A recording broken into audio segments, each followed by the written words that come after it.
When it comes to battery systems, cable size is critical for both performance and safety. Every cable in your system is carrying current. If that cable is too small, you can run into voltage drop, excess heat, and reduced system performance.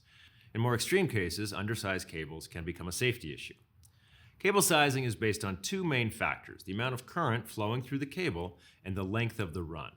Higher current requires thicker cable. Longer runs also require thicker cable. That's why cable size increases as both amps and distance increase. Now, you'll see cable sizes listed as things like 4-gauge, 2-gauge, and then what's called 1-aught, 1/0, 2-aught, 2/0, or 4-aught, 4/0. That's all part of the American Wire Gauge System, or AWG. As you move from 4-gauge down to 2-gauge and then into 1-aught, 2-aught, and 4-aught, the cable gets thicker and can carry more current.